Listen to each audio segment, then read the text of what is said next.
Buenas tardes a todas y todos. Sean bienvenidos a este curso, conferencia, Humor en la Literatura Rusa. Yo soy Brenda Garza, ya algunos me conocen, es un gusto volver a verlos, y a los que no me conocen, pues yo me encargo de los asuntos administrativos de la cátedra. Ahora, con gran placer, quiero presentarles al doctor Alfredo Hermosillo. Él es profesor de la UDG, ha cursado estudios de posgrado en Rusia y en España, donde se doctoró en literatura comparada por la Universidad del País Vasco con una tesis sobre Nikolai Gogol. Como traductor y editor ha publicado Humor para imbéciles en Arlequín, El Mexicano, de Arcadia Berchenko, en Puerta Abierta, Nosotros, de Samiatin, y las ediciones críticas de Almas Muertas y Cuentos de San Petersburgo, en Cátedra. Ha publicado también los libros El Espejo y el Camino y otros ensayos gogolianos, y en coautoría con Brenda Garza, la antología Para comerte mejor, Caperucita a través de los siglos. Artículos de investigación en revistas científicas de México y España y textos de creación literaria en antologías y suplementos culturales. Desarrolla líneas de investigación, análisis y recepción de literaturas extranjeras, mitocrítica y patrimonio cultural intangible. Es miembro del Sistema Nacional de Investigadores. Bueno, ahora los dejo con el doctor Alfredo Hermosillo y vamos a comenzar. Muchas gracias, Brenda. Muchas gracias a todos por estar aquí. Ya lo saben, bueno, quienes han estado en otro curso conmigo y quienes no, pues se los digo ahora, pueden interrumpir la clase, participar, conversar. Funciona mejor con el diálogo, también por eso les pido que estén conectados, por lo menos 2 o 3, ya somos más de 2 o 3. Y bueno, voy guiando la conversación, tengo algunas diapositivas, pero en cualquier momento pueden preguntar para ampliar lo que se ha estado diciendo o para añadir su comentario, su punto de vista. ¿De acuerdo? Voy a compartir esta presentación.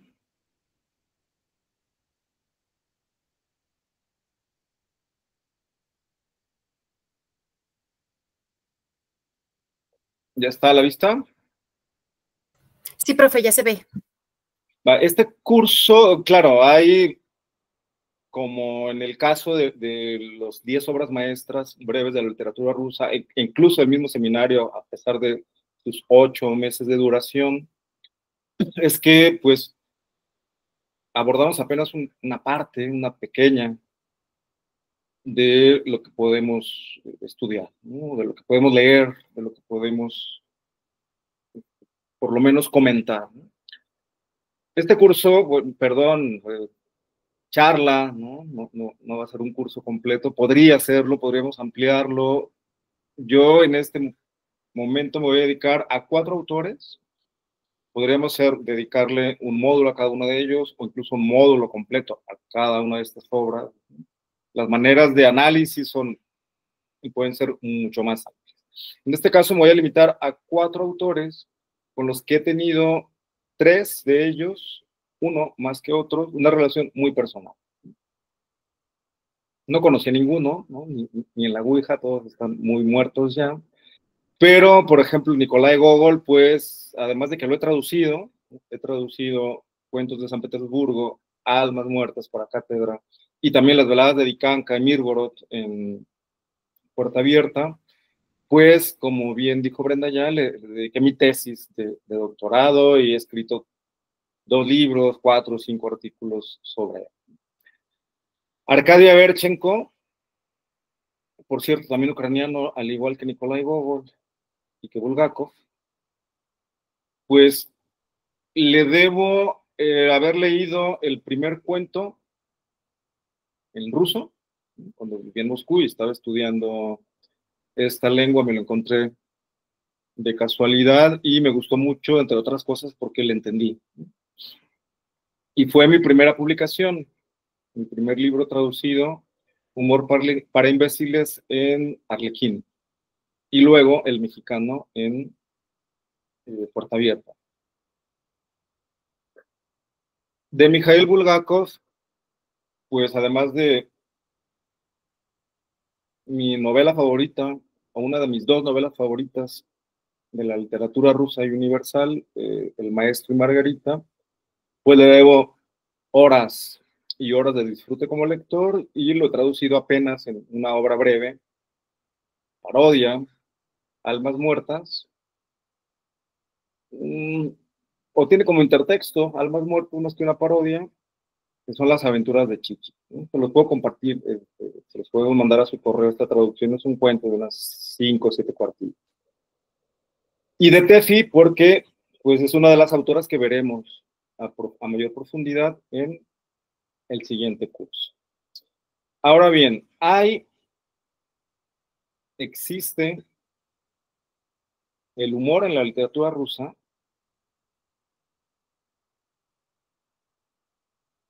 He partido un par de cursos, recién llegado de Moscú, hace ya unos 14 años, sobre humor en la literatura rusa. Había escrito algo de esto, lo fui abandonando poco a poco, me metí en cosas más serias. No, no es cierto, es que había dejado ya de trabajar específicamente con el tema, pero a estos autores nunca los he abandonado. Pero, por ejemplo, cuando publicamos la publicidad para este curso, pues hubo 2 o 3 comentarios de esos que nunca faltan, maliciosos contra la publicación, y decían que cómo, que humor en la literatura rusa, que a poco los rusos saben reír. Los rusos son siempre los malos de Rocky, ¿no? Somos un poco hijos de la Guerra Fría, y bueno, ahora tampoco está muy bien visto ser prorruso, ¿no? Aunque no tenga nada que ver con la política. Entonces, bueno, parece que la idea de el humor en la literatura rusa, pues, no encaja muy bien o no es muy bien acogida por la mayoría de los lectores. También, claro, bueno, si hemos leído principalmente a Dostoyevsky, a Tolstoy, con estas búsquedas morales y con estas novelas tan tremendas, ¿no? Tan profundas, aunque la profundidad no está en la seriedad, pues, pero nos queda esta idea, ¿no? De que no tiene nada que ver la literatura rusa con el humor. Antes de comenzar con mi conversación, mi parte en la conversación, quiero que ustedes me digan cómo responderé a esta pregunta. ¿Existe? ¿Hay? ¿Lo conocen? ¿Qué autores? ¿Qué obras? ¿Quién empieza?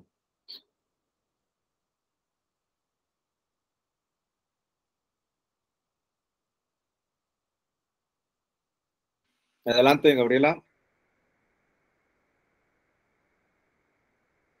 Creo que está apagado el micrófono.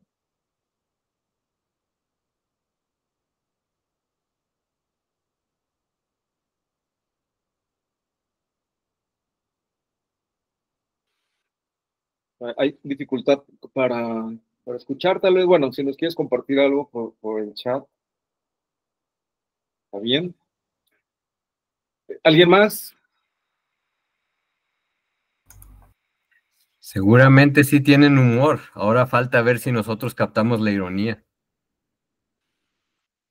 Sí, sí, sí. Eso es un buen punto que comentaremos enseguida. ¿Talía? Gracias, profe. Es que se me había olvidado esto del Google Meet. Sí, yo creo que sí hay, profe, en estas 2 obras que leímos de Nikolai Gogol, El capote y la nariz. La verdad es que sí te hace reír, claro, con una lágrima aquí en el ojo, pero justamente es ese tipo de humor tan sarcástico, tan cruel, si lo quieres decir, pero realmente te da risa porque de alguna manera te causa esta gracia de la realidad en la que están viviendo, que ya no sabes en serio si reír o llorar, como dicen, ¿no? Porque realmente el lenguaje que te comunica, la situación que te comunica, no es una risa de alegría, de qué padre es la vida, no, pero sí dices, es que yo vivo lo mismo, ¿no? Entonces como que te ríes de tu misma situación y es totalmente irónico y sarcástico, y yo creo que hay humor ahí, por supuesto que te hace reír, te hace sonreír y dices, chale, qué vida, ¿no? Pero sobre todo es eso, de la empatía que llegas a sentir por ese personaje y que te identificas con él y qué es lo que te hace sacar esa sonrisa, ¿no? Te digo, yo para mí es la risa con la lágrima aquí, pero ¿qué hay? Yo sí sé que lo hay. Hay otro por ahí que se llama, hay otro de Anton Chekhov, que también por ahí escuché, que por ahí leí, y también te mueres de la risa, ¿no? Sobre el vicio del tabaco, cómo abandonar el vicio del tabaco. Y es como un monólogo que te está explicando según, y también te mueres de la risa, pero no es un humor tan tradicional o al que muchas personas estamos acostumbrados, ¿no? No es la comedia tradicional, pues. Y muchas obras de teatro que también te hacen reír, pero insisto, no es el tipo de humor que encuentras americano, ¿no? En una serie americana. Pero yo digo que sí lo hay. Gracias, Talia. Y bueno, vamos a comenzar con un repaso por estos grandes nombres de la literatura rusa y algunas de sus obras que podríamos considerar humorísticas, algunas porque pertenecen al género, al punto de vista narrativo de la comedia, y otros porque están tamizados por el humor. Pero así como vimos en otras conversaciones que el realismo ruso, el siglo de oro ruso, el siglo de oro ruso, los grandes nombres, las grandes novelas de esta tradición surgen con lo fantástico, ¿no? Con Pushkin y algunos predecesores, y también con lo cómico. Es decir, la obra fundacional de la literatura rusa, la que pone el último clavo al ataúd del clasicismo, del neoclasicismo ruso, es Ruslan y Ludmila de Pushkin. Es una obra escrita en verso, un poema de juventud del mismo Pushkin, que bueno, casi toda su obra fue de juventud, murió antes de los 40. Y con Ruslan y Ludmila se inaugura una nueva tradición. Es un cuento que abrevia en lo popular, que utiliza por primera vez palabras muy rusas, muy del pueblo, coloquiales, vulgares, que está escrito a la manera de una saga, ¿no? de un cuento fantástico, y que además recurre constantemente al humor. Entonces, en Pushkin lo hay, en buena parte de la obra de Pushkin, y principalmente en esta obra, Ruslan y Ludmila, y en un cuento también fantástico de los relatos de Belkin o los cuentos de Belkin, una de las pocas obras en prosa de este escritor, el fabricante de ataúd, ¿no? Pueden por ahí echarle un vistazo a este par de textos de Pushkin. Y luego tal vez sorprenda un poco más encontrar aquí a Dostoyevsky. Crimen y Castigo, El Idiota, Los Hermanos Karamazov, Los Endemoniados, son obras en las que podemos encontrar tal vez algún matiz, algún diálogo de humor, alguna ironía. Más fácil encontrarlo en El Doble, su segunda novela, y en Pobre Gente, ¿no? Las dos primeras obras de Dostoyevsky lo podemos encontrar, pero no son obras escritas en clave humorística. Sin embargo, hay algunos cuentos que están escritos en esta clave.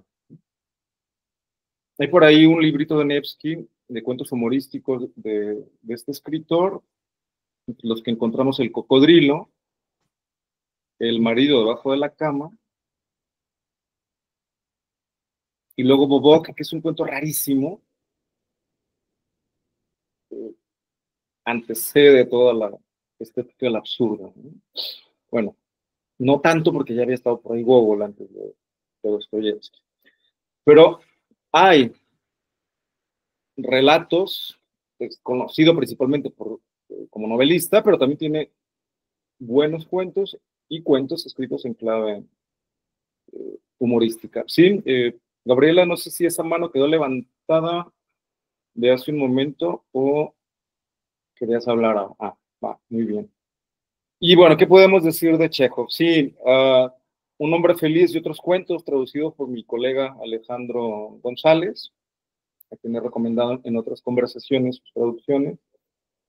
que recoge buena parte de los primeros cuentos de Chekhov, que comenzó haciendo cuentos muy breves, todos muy humorísticos. Seguramente a ese momento pertenece del que hablabas, Thalía, pero que luego con sus cuentos de madurez,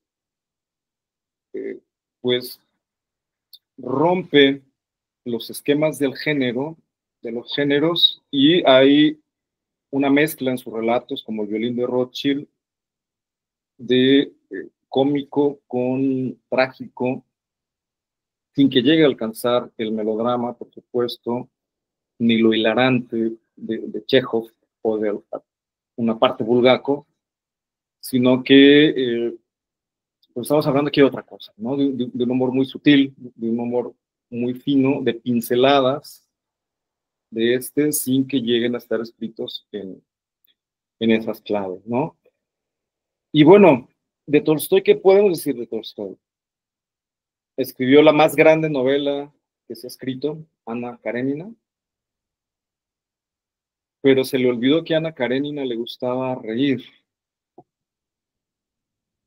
Sí hay, claro, diálogos que son irónicos en su obra. Después de Ana Karenina se vuelve todavía más serio, ¿no? Cae en una profunda crisis, escribe textos religiosos, claramente con un mensaje moral. Todavía escribe La muerte de Van Illich, Renata Krauser, pero sí me cuesta encontrar relatos, con excepción de los últimos que escribe, que son cuentos para el abecedario, ¿no? Para la alfabetización de sus campesinos, a los hijos de los campesinos, que son relatos cercanos al cuento popular, muy didácticos y en los que sí hay una clave, un tono humorísticos y que, bueno, Tolstoy fue grande en todo lo que hizo, ¿no? Aunque cuando se dedicó a escribir estos relatos muy didácticos, pues siguió siendo bueno, no como Gogol, que ya no pudo y no le salió cuando se quiso poner serio. Sí, Elodia, ¿tienes la mano levantada?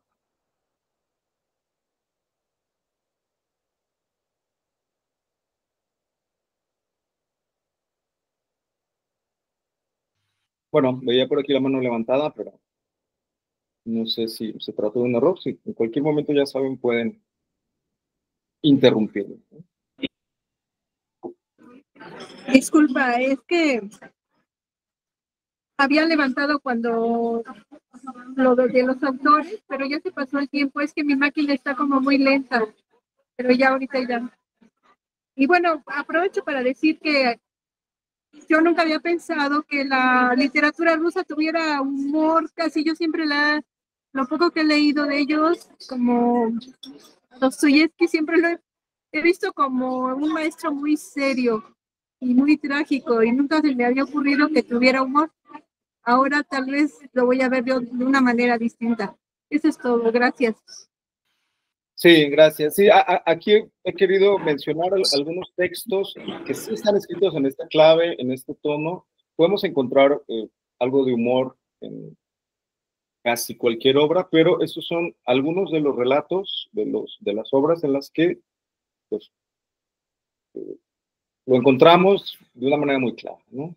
Excepto Tolstoy, que, bueno, para leer de este tono didáctico, muy cercano a los cuentos que estudiamos, por ejemplo, en la primaria o que leímos en la primaria, estas lecturas para niños, donde sí recurre el humor para transmitir alguna moraleja, y son los más cercanos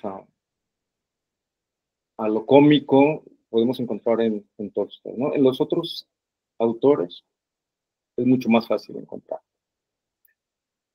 Bien, vamos a meter un poco de teoría, no muy árida, para pues saber de qué hablamos cuando hablamos de humor. Aquí hay una definición que me gustaría que alguien me ayudara a leer es de Humberto Eco y trata sobre lo cómico, la comedia. ¿Quién me ayuda a leerla? Si gustas, yo la leo. Adelante. Comedia. Violación de una regla por un personaje inferior de carácter animalesco, frente al cual experimentamos un sentimiento de superioridad que nos permite identificarnos con su caída, que, de todos modos, no nos conmueve, pues el desenlace será incruento. Esto define la comedia y lo cómico. Pero el curso, la charla o el posible curso futuro no habla de lo cómico y de la comedia en la literatura rusa, porque entonces tendría que ser más limitado. Y muchas de las obras y muchos de los autores de los que hablaremos aquí, pues no encajan, ¿no? Hay textos que son claramente cómicos. El inspector de Gogol podría encajar en la comedia, pero el final no, ¿no? Ya hablaremos de él. Al final rompería los esquemas de lo cómico. Entra en esto Molière, por supuesto, y algunos relatos de Gogol, la Feria de Sarochnitsy, el primer cuento de las veladas de Dikanka, por ejemplo, encajan algunos relatos del primer Chekhov, pero esto de que el personaje al que estamos leyendo lo veamos desde arriba, ¿no? por encima del hombro, lo consideremos inferior, pues no se da en toda la literatura de humor o en todos los textos que tengan algo de ello, ¿no? Aquí estamos hablando de la comedia y de lo cómico, que no es lo mismo que el humor. La comedia y lo cómico sí es relativamente más fácil de encajonar, de delimitar, y sí encontraremos textos que se ajusten a esta definición en la literatura rusa, pero no todos de los que hablaremos aquí. ¿Sí, Talía? Gracias, profe. Justo era lo que yo quería comentarle. ¿Qué diferencia encontraría usted entonces entre la comedia y el humor?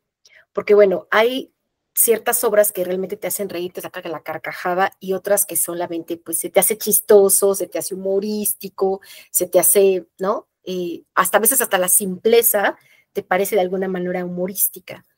¿Hay alguna diferencia ahí, profe? Bueno, en general podríamos hablar de la diferencia de que lo cómico, la comedia, busca hacernos reír. Tiene algunos esquemas, ¿no? Algunas estrategias, igual que las tiene el terror, por ejemplo, que busca asustarnos. Y si no nos reímos, pues no funciona, ¿no? La ironía sutil no encajaría aquí. La comedia tiene este objetivo, ¿no? Y tiene sus propios mecanismos. La manera en que lo define Eco es, pues, hay un personaje, el protagonista del cuento, la novela que leemos, y nosotros lo consideramos inferior, ¿no? Pues, más tonto, pues, más ajeno que nosotros, o de plano bruto, tiene un carácter animalesco, y no hay empatía con él. Sabemos que va a caer, pero también sabemos que no habrá sangre, porque es comedia. Le va a ir mal, pero no será un final trágico, ¿no? Entonces no hay empatía, no conocemos sus motivaciones, porque también a esto nos adelantamos un poco. Cuando conocemos el fondo, el pensamiento, el alma, las motivaciones de un personaje, cuando el autor se detiene en ello, pues es probable que seamos empáticos con él y que lo comprendamos. Y entonces ya no estaríamos en lo cómico ni en la comedia y ya sufriríamos con su destino. Si lo vemos solo como risas, si no nos conmueve lo que le sucede, pues estaríamos en el terreno de la comedia, según Humberto Eco. Pero además sabemos que no le va a pasar nada, pues. Y si se muere va a ser una muerte graciosa. Será incruento, no habrá sangre. El humor, en cambio, es un poco más difícil de definir, como mencionaba hace un momento Gilberto, que lo comentaremos también, pues depende de la complicidad también del lector, porque si el lector no comprende la ironía, no conoce el intertexto, el texto, no conoce la norma que se está transgrediendo, pues entonces ya no hay humor. Y el qué es cómico, qué es humorístico o no, depende también de la época, del contexto en el que en el que sea leído, y depende del lector también. A veces hablamos de humor involuntario, ¿no? El discurso es muy serio, pretendidamente, que a nosotros nos causan risa, ¿no? Porque nuestros códigos son distintos. Algunos intentos de definición. En el humor hay un conflicto entre dos voces.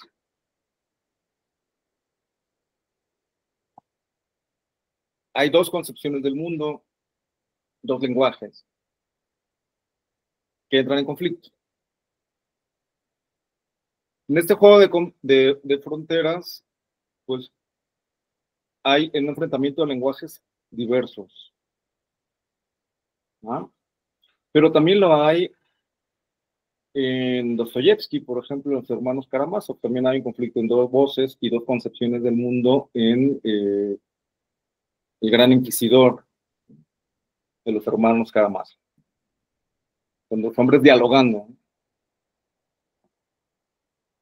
¿Qué lo hará entonces distinto este conflicto entre dos voces? Es decir, decimos una cosa, pero queremos decir otra. Queremos obtener algo, pero obtenemos lo contrario. Hay una persona que va con un tono muy serio y hay otro que se lo toma a mofa, ¿no? A esto me refiero con el conflicto. Bergson dirá más o menos, un filósofo francés, que en el humor transponemos la idea natural a otro tono. Lo normal sería decir esto de una manera, pero lo decimos de otra. Esperamos una cosa, obtenemos otra distinta. Humberto Eco lo dirá como dirá que es la transgresión de un código preestablecido sin explicarlo. Y en eso está la clave de lo cómico y del humor. Es cómico que en una familia de caníbales el niño te salga vegetariano, ¿no? El niño está transgrediendo una regla y es cómico que el niño de repente en la conversación se ponga a decir que prefiere zanahorias y brócolis y que no quiere comer manitas de humano, ¿no? Esta misma transgresión que no explicamos la podemos convertir en tragedia. ¿Cómo tomo? Yo puedo hacer un cuento cómico. Bueno, yo no soy muy talentoso para eso, pero un escritor talentoso, un buen narrador puede hacer un cuento cómico entre el conflicto del padre que ve que su hijo primogénito es vegetariano, se niega a comer carne, a romper contra una tradición, ¿no? La voz del padre estará escrita en un tono, ¿no? La del niño en otro, y a nosotros nos resultará gracioso esto de que un niño de una familia caníbal quiera ser vegetariano, o sea, vegetariano. Si yo soy un autor trágico, ¿qué hago? cómo darle gravedad a este mismo asunto, porque partimos del mismo asunto, partimos del asunto de que hay un hijo que no quiere comer carne en una familia de caníbal. ¿Cómo convertirlo en un tono trágico? ¿Cómo hacer un texto completamente distinto? ¿Sí? ¿Karina? Hola, pues la verdad es que a mí me llama mucho la atención esto que estás mencionando sobre cómo se convierte, bueno, cómo se puede ir de lo trágico a lo cómico a través de este uso como de voces, ¿no? Porque yo, por ejemplo, pensaría en Padres e Hijos de Turgenev, cuando van a conocer a la familia, cuando Bazarov va a conocer a la familia de su amigo, sí, es más o menos así la escena, ¿no? Y entonces los padres, o sea, que es como esta antigua generación, están hablando de los muchachitos anarquistas, ¿no? O sea, pero lo dicen en un tono de mofa. Al menos cuando yo leí la novela, la verdad es que me causó muchísima em, gracia porque lo que se está poniendo en tensión es precisamente como esta, ¿cómo decirlo? Como esta disyuntiva generacional en la que los padres a lo mejor son un tanto más conservadores políticamente hablando, mientras que los hijos tienen una perspectiva más revolucionaria. Sí, y se da este conflicto, y yo pondría a Turgenev como un ejemplo al estilo Chekhov, ¿no? En esta novela en la que podemos encontrar matices de levedad y de humor mezclados con el tono trágico de la muerte. Ajá, digo, Claro, porque y lo que sucede, ¿no?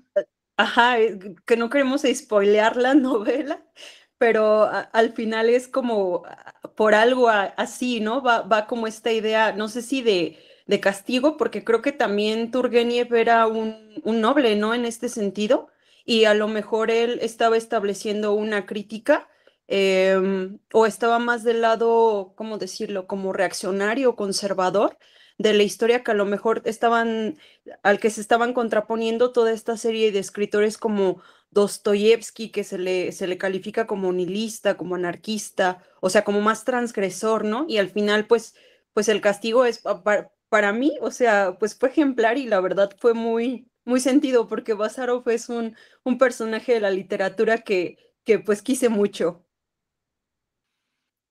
Sí, sí, sí. Y aquí no encajaría Padres e Hijos en lo cómico, ni en una novela escrita en clave de humor, pero sí hay humor. Ajá, Hay momentos de ironía, como el que mencionas, nada más que Turgenev se da el tiempo de explicar un poco el código, de ajá. contarnos a profundidad, a detalle, el contexto y lo que sucede, y entonces el tono es distinto ya al de una novela humorística, pero hay momentos de humor.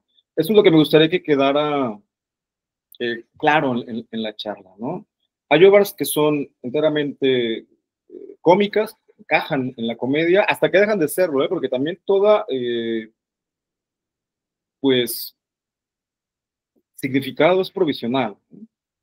Ujú. Hay cosas que fueron hilarantes, que fueron cómicas hace 20, 30 años que han dejado de serlo porque, bueno, el contexto se mueve, ¿no?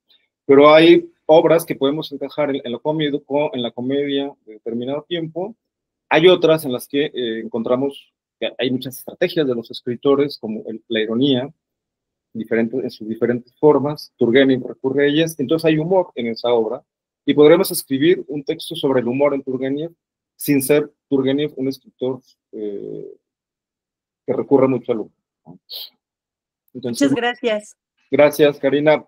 Por ahí va, porque les decía, bueno, Turgenev recurre al humor, recurre a la ironía, a estos diálogos que también podemos encontrar en Tolstoy, pero explican el contexto, explican las motivaciones de los personajes y entonces hay empatía con ellos. ¿Qué significa esto de transgredir un código sin explicarlo? Si quiero hacer un texto dramático, profundamente humano, de este niño que no quiere comer carne, entonces tengo que explicar tengo que irme al contexto, a explicar la historia de esta familia, su tradición, sus motivaciones, su conflicto interior, meterme la cabeza en del padre y sin ironizar y sin burlarme de él, explicar al lector, mostrar al lector por qué le duele tanto que su hijo no coma carne. Y tengo que mostrar también el conflicto del chico, que también, más allá de lo risible que puede hacer que no quiera comer carne, pues tiene todas estas motivaciones que ya conocemos gracias a que el escritor pone un micrófono en su cabeza, ¿no? Lo cómico, el humor no lo explica, y ahí está su dificultad, como decía Gilberto. Bueno, otra cosa es que lo entendamos, ¿no? Yo digo algo que considero irónico, si no me capta la ironía, pues no hubo, ¿no? Y les digo, y me dicen, Alfredo, qué maravillosa clase acabas de dar. Y lo dicen con ironía para dar justamente la idea contraria. Y yo me lo tomo como un halago, digo, gracias. No hay ironía, ¿no? Entonces, claro, es ida y vuelta. Tiene que haber el lector que capte la ironía, que capte el humor, que capte esa transgresión del código, porque en el humor no se explica. Por ahí dicen los clásicos también, un chiste explicado es mal chiste. Pues, contamos la historia, recurrimos a cierta estrategia narrativa, pero pues si no hizo gracia, no hizo gracia. Podemos buscar en los textos, tratar de identificar algunas formas de ironía en los escritores. Una de ellas es la verbal, y aquí es un conflicto la traducción. Por ejemplo, Gogol, ¿no?, le llama a su inspector de policía, digo, a su jefe de la policía, el inspector Ujoberto. Y pues nos quedamos a dos luces, ¿no? Si no sabemos un poco de ruso, ¿qué quiere decir retuerce orejas, ¿no? Pero si un policía se llama retuerce orejas, bueno, pues ya lo está definiendo con el nombre. Ya sabemos que es un policía que practica la tortura. Las formas de ironía verbal que tienen que ver con esto, juegos onomásticos como el de Gogol en Ujobertov, en Zabakevich, ¿no?, de Almas Muertas. Zabakevich viene de Sabaka, perro, ¿no?, que podría traducir como Perrovich, por ejemplo. De La Tierra de Gilberto, que es la mía también un poco, el Concha de Fierro de Juan José Arriola, ¿no?, una prostituta que se llama Concha de Fierro. Y bueno, cualquier mexicano mal pensado y alburero, pues captará la ironía de una prostituta a la que llaman Concha de Fierro porque tiene un himen indestructible, ¿no?, intraducible también, incluso dentro del mismo, de países que hablan el mismo idioma. Esta ironía es la que cuesta a veces captar si el traductor no nos ayuda un poquito, pone una nota o cambia la traducción. ¿Sí, Talia? Profesor, justamente ahí hablamos de esta pues riqueza de lenguaje, ¿no?, de que tiene que tener el escritor cuando desarrolla una obra de humor, de comedia. ¿Usted creía que es más fácil escribir comedia que tragedia? Habrá que preguntarle a un narrador. Yo creo que se nota más el fallo de la estrategia en la comedia, en las intenciones, ¿no? Decía mi tío, que era actor cómico, y bueno, tú representas una obra dramática y nadie llora, o no te das cuenta, no pasa nada, pero si estás en una obra cómica y nadie se ríe, sí te sientes feo. Están problemas, claro, claro. Sobre todo por la avidez del lenguaje, digo, el Arreola, pues es el Arreola, o sea, ya estamos hablando de cosas pesadas, ¿no? Esta sensibilidad que tiene que tener a través del lenguaje, la construcción que tiene que tener con el lector, el contexto en el que tienes que contar el chiste, el personaje donde lo tienes que situar, me parece a lo mejor hasta más complejo, ¿no? De una tragedia, porque pues, el tragedión lo vivimos casi todos los días, y más en este país, que la verdad es que demuestre un texto que es clásico y que nos ha hecho reír a todos, ¿no? Por ejemplo, el cuento de Arriola. Sí, y lo que sí sé es que es más difícil traducir la ironía verbal que la situacional, por ejemplo. Que la ironía verbal depende del lenguaje, ¿no? El ritmo que ponga un escritor en ruso, el remate que dé, lo que quiera transmitir con el sonido, pues no puede trasladarse a la lengua española, o habrá que buscarle un equivalente.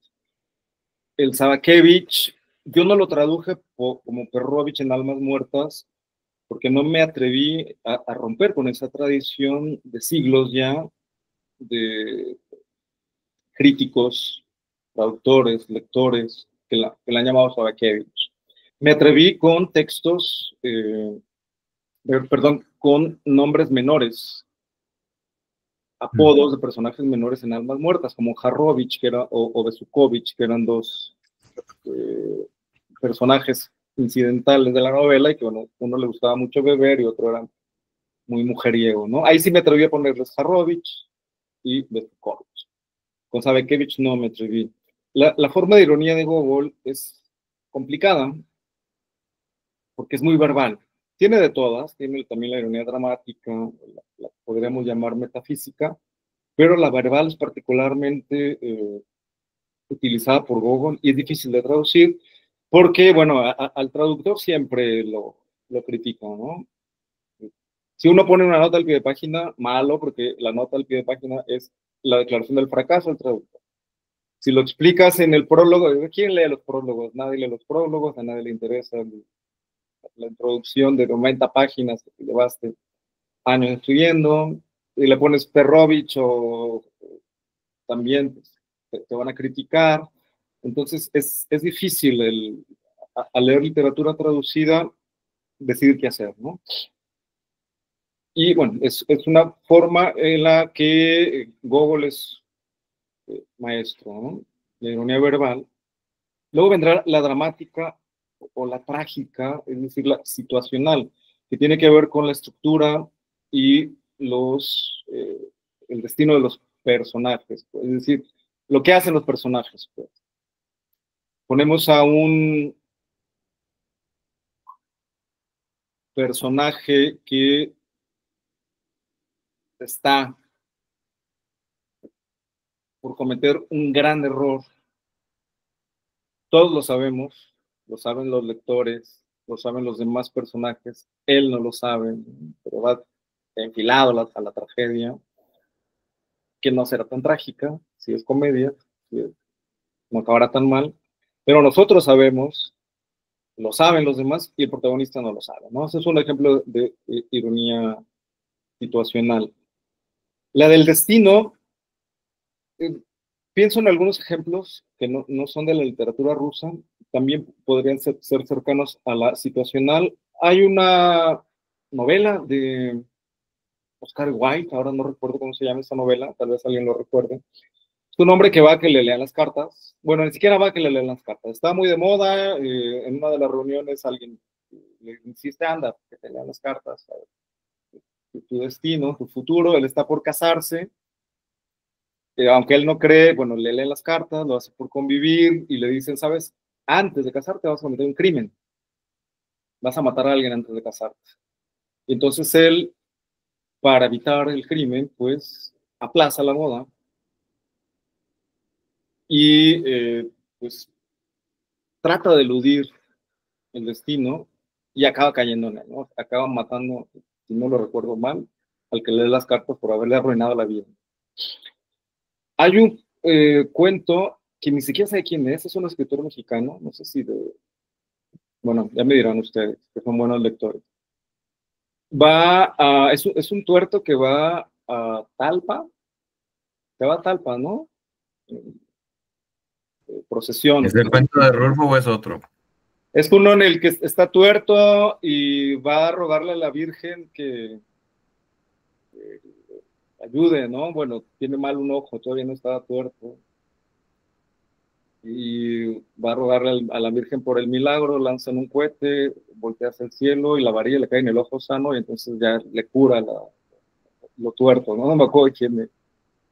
Y claro, otra ironía del destino, sin que sea cómico, pero también podría leerse en clave cómica, pues se queda ciego y bueno, porque se saca los ojos y se acuesta con su madre, tiene sexo con ella y mata a su padre, ¿no? El Yocasta. Edipo, ¿no? Pues. No es cómico, pero es ironía del destino también. Y que por cierto hay un cuento, hay una película que los rusos ven cada año nuevo que se llama Ironía del Destino. Ironía Sutil. Luego hablaremos de ello, que también es una obra de teatro. Y la ironía de carácter, es decir, una persona se cree una cosa, pero los lectores o los personajes sabemos que es todo lo contrario. Alguien que se cree muy inteligente y hace una tontería tras otra, alguien que se cree muy guapo y conquistador y sabemos que no lo es así, ¿no? Estas de situación, de destino, de carácter, son más fáciles de traducir, ¿no? A ver, Chinco encaja en esta categoría, lo hace también Tefi. He traducido a Berchenko, he traducido a Gogol, y bueno, Gogol utiliza todas estas formas, pero su clave principal es la ironía verdad. Por ello la dificultad de traducir. La metafísica es todavía más sutil y requiere un montón de complicidad del lector, ¿no? Es decir, hagamos lo que hagamos, estamos condenados, ¿no? Es esta ironía que podemos encontrar además de todas las demás que podemos encontrar en la nariz, ¿no? Es decir, pues lo que está mal es el mundo, está mal hecho, está descolocado, no hay una clave aquí del destino o dramático o de carácter, es que hay algo que está mal hecho en él. Y mucha de esta ironía, claro, tenemos que ser medios emos o medios filósofos o tener una serie de lecturas para leerlo en esta clave, ¿no? Pero hay autores que con su humor nos dejan un dejo amargo, y yo diría que uno de ellos es Gogol. Y diría también que a pesar de que Averchenko y Tefi tienen relatos en un tono más o menos amargo, la mayor parte de su humor es jovial, y eso es difícil de encontrar en la literatura rusa. Por eso me interesa también comentarlos aquí. ¿Alguna duda con estas formas de ironía? ¿Algo que quieran comentar? No, profe, más que la historia de Wilde es el crimen de Lord Arthur Savile. Bien, lo voy a releer porque lo leí hace muchos años y es curioso que hay textos que uno olvida, ¿no? Leemos un montón de cosas, nos resultan fascinantes y los olvidamos, y hay otros que se nos quedan grabados. No se me quedó grabado el título, ¿no? Tampoco el del otro. Creo que era uno de estos autores mexicanos del realismo, del naturalismo mexicano, ¿no? No sé si el que Portillo, Rojas, tal vez alguno de ellos, que se me quedó muy grabado también. Y bueno, como lo mencionábamos hace un momento, al comenzar la clase, pues la ironía hay que captarla. Si no hay complicidad del lector, si no conocemos el contexto, si no conocemos el texto que se está refiriendo, ¿no? Del que parte el intertexto. Por ejemplo, La culta dama de José de la Colina, ¿lo conoce? Sí. Si alguien lo tiene por ahí, digo, me lo sé un poco de memoria, pero no sé si alguien lo encuentra pronto, en lo que yo voy a hablar. Con riesgo de echarlo a perder, y ya me corregirán, le preguntaron a la culta dama si había leído el dinosaurio de Monterroso. Ah, sí, una delicia, lo estoy leyendo aún. Sí, con alguna diferencia lingüística, pero ese es el texto, ¿no? Es decir, está leyendo el dinosaurio y el dinosaurio es un cuento de una línea, ¿no? Cuando desperté, el dinosaurio todavía estaba allí. Y no lo estoy citando mal, pero estoy citando a mi mala memoria. Entonces necesitamos conocer el texto para conocer el intertexto y para leerlo en clave humorística, ¿no? Entonces, exige un repertorio personal de lector, competencias lingüísticas, por ejemplo. Hablábamos de la traducción, hablábamos de saber leer entre líneas, de saber captar ciertas sutilezas. Entonces, exige competencia lingüística, ¿no? Competencias genéricas, ¿no? Por ejemplo, hay textos de Woody Allen en los que hay una parodia del lenguaje filosófico, por ejemplo, ¿no? El lenguaje científico. Entre más conozcamos ese lenguaje, más valoraremos la ruptura, ¿no? Las posturas sociales, culturales, el contexto, por ejemplo, si se está en Corazón de Perro haciendo mofa de la nueva política económica de Lenin, del socialismo, ¿no? Si en Tefi se están burlando de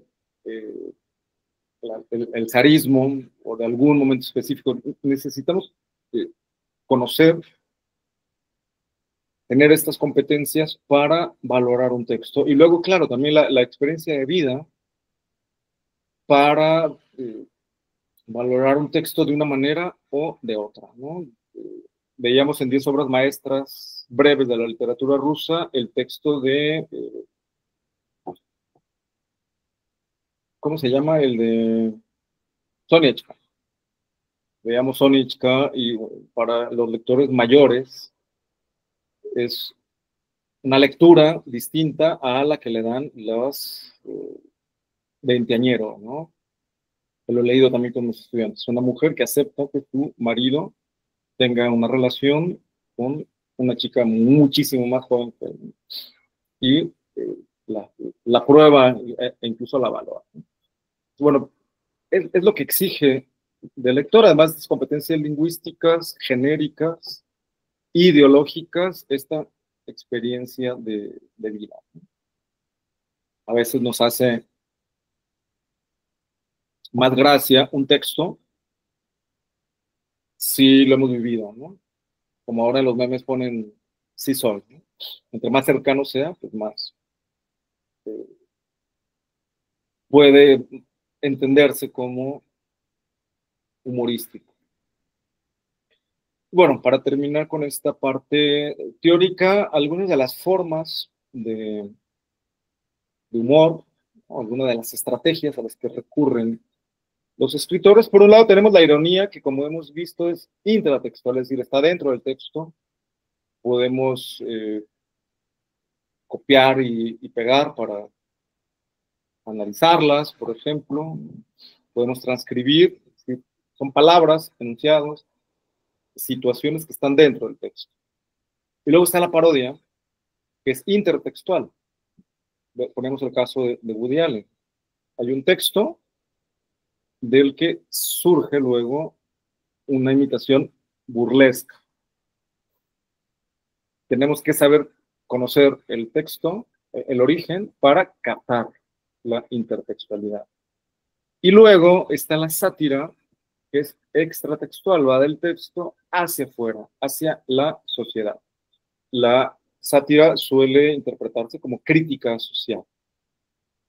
Criticamos una costumbre, criticamos una política, criticamos una forma de ser, y muchas veces con un propósito moral, además del político.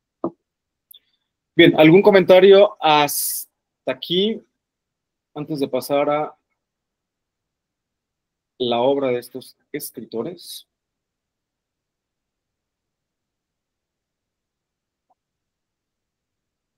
Vamos a ver si encontramos, identificamos estas estrategias, estas formas estos modos de ser humor y, bueno, distinguir también cuando hablamos de lo cómico, de lo hilarante y cuando estamos ante una forma de humor que apenas nos provoca una risa interior, ¿no? Yo, por ejemplo, pues llevo la música por dentro y río hacia adentro también. Difícil que cuando alguien me cuenta un chiste me ría, pero me encanta el humor, y me encanta el humor extraño. Lo valoro mucho, pero lo hilarante se me da poco. ¿Conocen algunos de estas obras? Bueno, hemos leído algunos en los cursos. Alfredo, ¿de qué año es tu libro este de Puerta Abierta, el que aparece ahí en la esquina inferior derecha? El de Puerta Abierta debe ser de hace unos 5 años, si no lo recuerdo mal. Luego les paso la fecha. Y bueno, tengo algunos ejemplares por ahí, si a alguien le interesa. Se los podemos mandar. Las veladas de Dikanka. Bueno, Gogol es considerado el primer gran prosista de la literatura rusa, con perdón de Pushkin, de Lermontov, que escribieron prosa antes que él, durante el tiempo también el que escribió Gogol, pero la primera obra maestra en prosa de la literatura rusa se considera que es Almas Muertas, ¿no? El pilar, ¿no? Junto con Pushkin, junto con Lermontov, que ya mencioné. Antes de Almas Muertas, que es la cúspide de la literatura gogoliana, una de las grandes obras del siglo, pues escribió Las veladas de Dikanka y Mirgorod. Las veladas de Dikanka es una serie de relatos, una colección de relatos que tienen todo que ver con la cultura popular, con la risa, con personajes como las brujas, demonios, las rusalcas, y que, bueno, fue un gran éxito. El diablo es un protagonista de estos relatos. Yo fusioné, porque este es un libro muy personal, en El Carrito y otros cuentos ucranianos, Las veladas de Dikanka y Mirgorod, que es el periodo ucraniano de Gogol, que tiene un deudor del folclore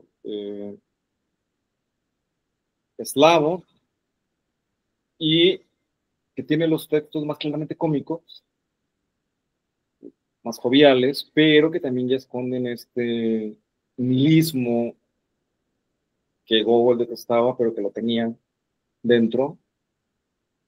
Y bueno, lo uní en este libro y puse además El Carrito, que pertenece a otra tradición, pero bueno, ahí explico en el prólogo por qué lo hice, ¿no?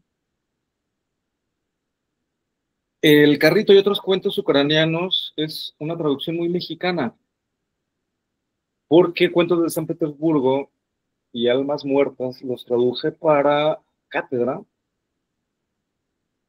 y bueno, tenía que recurrir, aunque traté de ser lo menos posible, a los gilipollismos.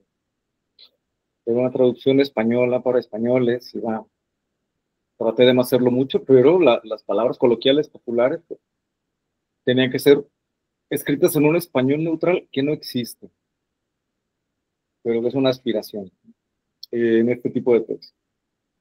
Los Cuentos de San Petersburgo, Almas Muertas, las traduje para España. Tuve que seguir pues, algunos criterios, lo que me pedían, y El Carrito de otros cuentos ucranianos, ya hice lo que quise, bien o mal, y le di una nueva organización, compilé este periodo, que mezcla, sintetizando el humor que hay en estos relatos, las convenciones de la comedia, lo cómico, lo enteramente cómico, lo claramente cómico, con las del horror. Hay un solo cuento de esta colección que no tiene nada de cómico, solo hay 2 en todo Gogol. Una terrible venganza, de la verdad de Dikanka, y el retrato, de Cuentos de San Petersburgo. Son los 2 cuentos los únicos dos cuentos de Gogol en los que no hay ni pizca de humor, ¿no? No podemos encontrar nada. Y luego, Cuentos de San Petersburgo es ya una ironía, además de la verbal, además de la situacional, del absurdo, de relatos como La Nariz, que son muy posmodernos con todo lo extraño que pueda parecer esto en un escritor del siglo XIX, pues hay mucho juego de contrastes también. En eso descansa el humor de Gogol, que es un poco más difícil de apreciar, más complejo. Y lo mismo en Almas Muertas y El Inspector, en los que hay una ironía muy metafísica. Hay ironía verbal, hay juegos de palabras, juegos onomásticos, hay frases interminables que terminan en nada, hay muchísimo humor, mucho de ello hilarante, vacíos, ¿no? Recursos como los vacíos, las lagunas de los narradores, ¿no? El narrador de La Nariz te va contando algo y luego te dice, pero pues, después ya no supe qué pasó. Eso ya queda oculto en la bruma. Eso no lo hacía un escritor del siglo XIX y Gogol lo hacía desde las veladas de Vicánter. Ahora estamos muy acostumbrados a que el narrador sea falsamente omnisciente, a que sea engañoso, a que nos cuente las cosas a medias, pero Gogol lo hacía desde el XIX y eso lo hacen los tres relatos, pero en el primero, en ucraniano, hay humor con todas sus convenciones. Y en San Petersburgo, en Almas Muertas, comienza a ser más elusivo y al final me parece que es una ironía metafísica, es decir, el resultado final de toda esta risa es un poco amargo. Almas Muertas se burla de los terratenientes, de los imbéciles que son, no deja un personaje, ni un solo personaje positivo, todos son ladrones, todos son estúpidos, pero al final de tanta risa, pues queda esta sensación pavorosa de que todo está mal, ¿no? Y les quiero leer en una traducción a la competencia, porque mi libro ya no lo tengo. Es una competencia muy buena, es la de Marta Rebón, un libro muy bonito. Almas Muertas, y un pasaje que muestra esto que les he dicho, esta rareza del humor de Gogol, aunque también les digo, podemos encontrar otras formas más claramente humorísticas en casi cualquier periodo de Gogol, pero sobre todo en el ucraniano. Estamos aquí en el capítulo 1, es la descripción de una fiesta de la alta sociedad pueblerina a la que llega Chichikov y está describiendo el baile. Todo estaba inundado de luz. Los fracs negros fulguraban y revoloteaban por separado y en grupos, aquí y allá, como aletean las moscas en la canícula de julio, sobre un blanco y resplandeciente bloque de azúcar refinado que la vieja ama de llaves parte y divide en terrones relumbrantes, delante de la ventana abierta. Apiñados a su alrededor, todos los niños miran, siguiendo con curiosidad los movimientos de sus manos ásperas que blanden el martillo, mientras que los escuadrones aéreos de moscas, movidos por la brisa ligera, entran volando con audacia, como dueños de pleno derecho y, aprovechándose de la vista corta de la vieja y de que el sol la deslumbra, se abalanzan sobre los deliciosos terrones, ya sea por separado o en enjambre, saciadas por el opulento verano que a cada paso les ofrece deliciosos manjares. Las moscas irrumpen no para comer, sino únicamente para dejarse ver y merodear por el montón de azúcar. Frotarse las patitas de atrás o las de adelante, una contra otra, rascarse con ellas debajo de las alitas o extendiendo las dos patitas delanteras, rascarse con ellas sobre la cabeza, darse la vuelta y otra vez despegar para volver a la carga con nuevos e inoportunos escuadrones aéreos, dice en ruso, que no dice mi colega. Entonces, la hipérbole, el pleonasmo, el absurdo, lo que no tiene nada que ver en una narración considerada realista es fundamental en Gogol. Comienza a describir fracs negros en un baile, y de la comparación con las moscas surge un personaje que es la cocinera, una escena de una tarde de verano y las moscas que no han ido para comer, sino para lucirse. En la literatura del siglo XIX es muy difícil de encontrar. Un personaje, esos personajes no van a tener nada más que ver. Y luego de la comparación con el color de un atardecer, una comparación poética, una descripción poética, surge una banda de soldados borrachos, ¿no? Gogol nos va acostumbrando al absurdo. Escribe frases que parecen lógicas, pero que si le damos una releída son absurdas, y nos va acostumbrando a eso para acostumbrarnos al absurdo final, que es que una nariz ande por ahí caminando y que pase lo que pase, lo que pasa al más muerto. Entonces, bueno, a Gogol habría que dedicarle una sesión entera a cada uno de sus relatos y de sus estrategias, pero bueno, tenemos que seguir un poco hacia adelante con Bulgakov. Pero antes, ¿algo que quieran comentar sobre Gogol? ¿Alguno de sus relatos? Va, Mikhail Bulgakov. Mi segunda novela favorita, después de la que ya mencioné, Ana Karenina, Nuestra Margarita. Obra maestra de Bulgakov, que por sí mismo, bueno, su historia es muy interesante, al igual que la de Gogol, por maneras distintas, pero bueno, no nos detendremos mucho en ello, y nos vamos a algunas de las obras que son claramente cómicas, satíricas, paródicas, por lo menos las tres primeras, y luego otra mucho más compleja, que es la novela que mencioné. Iván Vasilievich es el nombre de un personaje común, pero también el de Iván Grozny o Iván el Terrible. Iván IV el Terrible.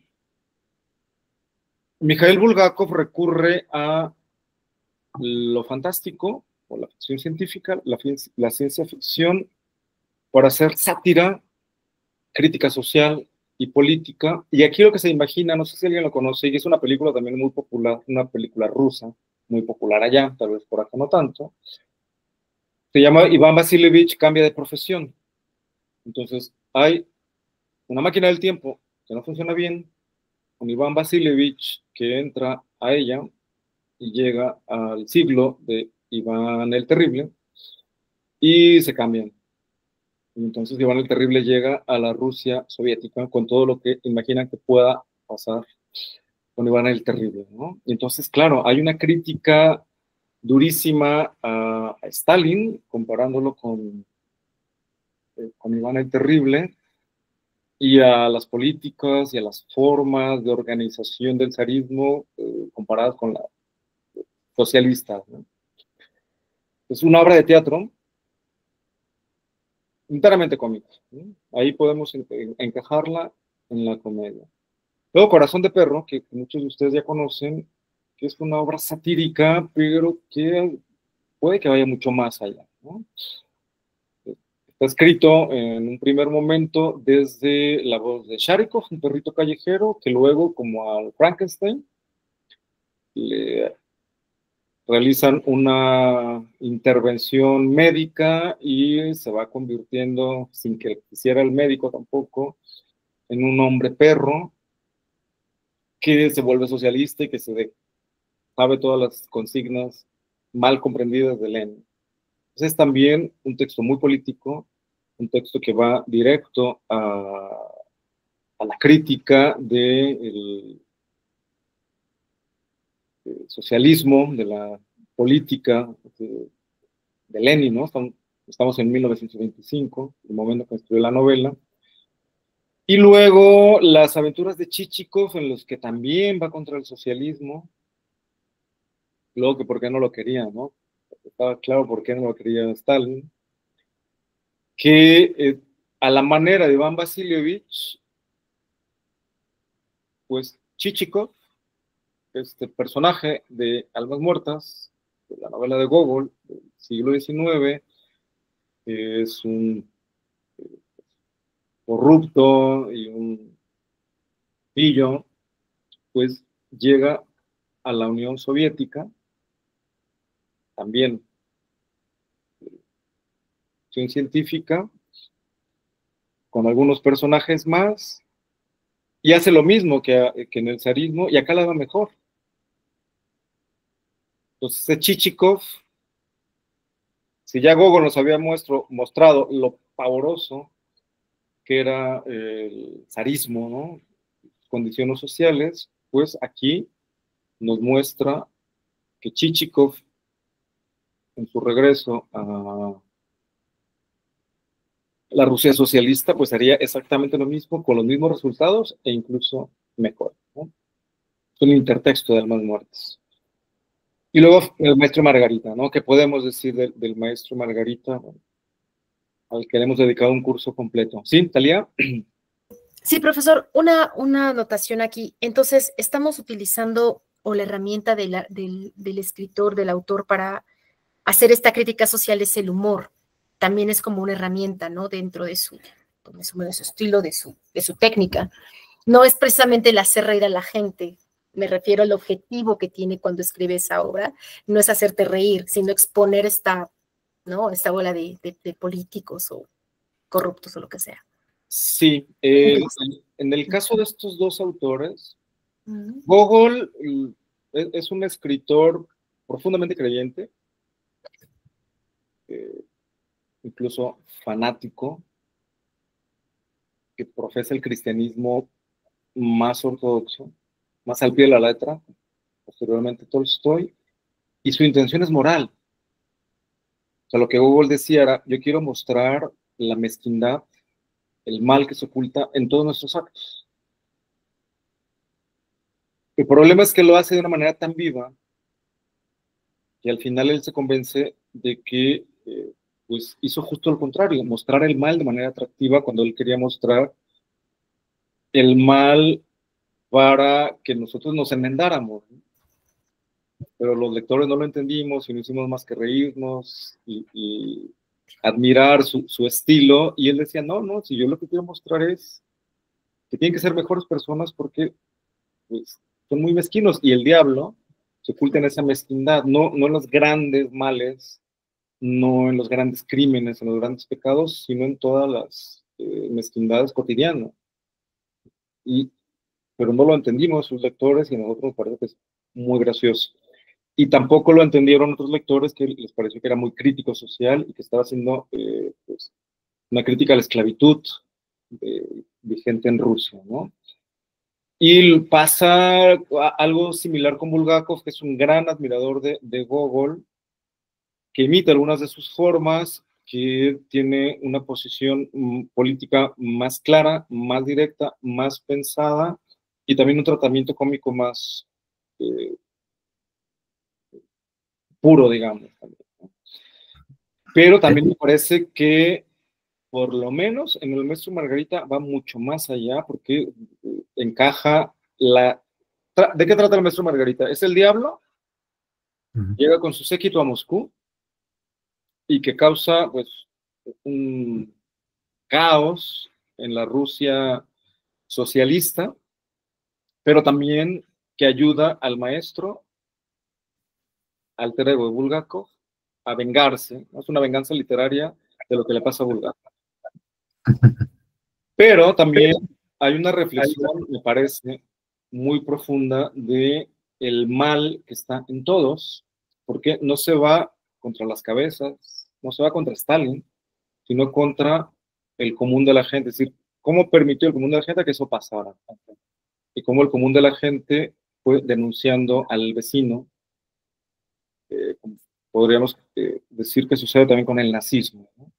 Como la gente buena, la gente por lo menos común y corriente, pues es la que permite que un tirano como Stalin, un tirano como Hitler, pues tomen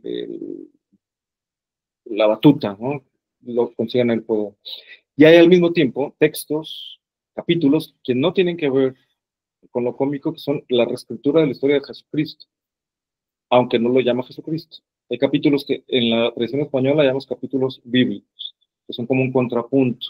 Y hay además una historia de amor que no le debe nada a las grandes novelas del siglo XIX, no le debe nada a Jane Austen, ni a Emily Bronte, ni a ninguno de los grandes escritores o escritoras de esta temática, que es también una gran historia de amor.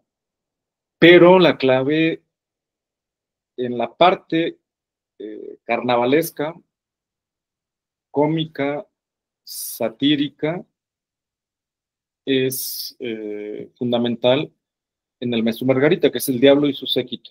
Ahora, la sátira de un escritor de segunda fila deja de ser interesante cuando trascienden la época, ¿no?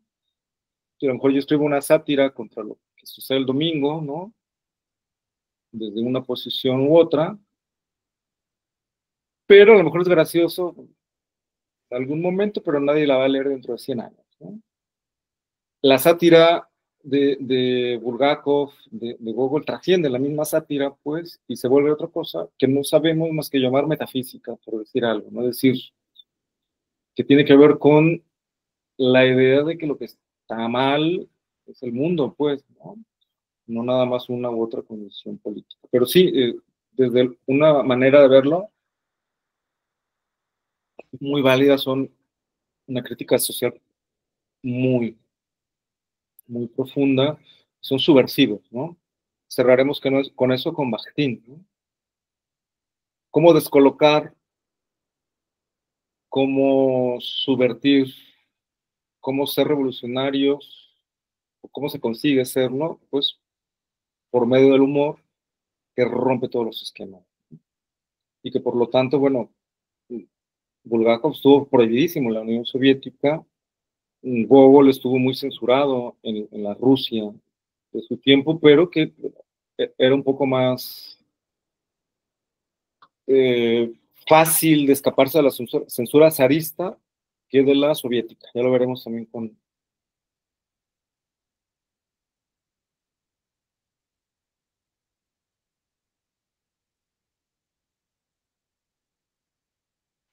¿Quién me ayuda a leer este final de Las aventuras de Chichikov? Yo lo leo si gustas. Adelante. Muchas gracias. Pida lo que quiera. Me sentía en las nubes. Estuve a punto de expresar mis más íntimos deseos, los que no me dejaban ni dormir.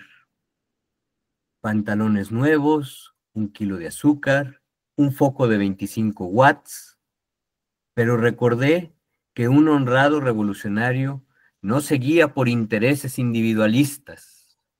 Bajé de mi nube y balbuceé al auricular. No me hace falta nada, excepto de las obras completas de Gogol en pasta dura, las mismas que tuve que vender hace poco en librerías de segunda mano. Y ¡zas! Apareció sobre la mesa mi colección de Gogol repujada en oro. Me alegré al ver a Nikolai Vasilievich, quien me consoló más de una vez en las duras noches de insomnio. Exclamé ¡hurra! Y epílogo. Naturalmente, desperté.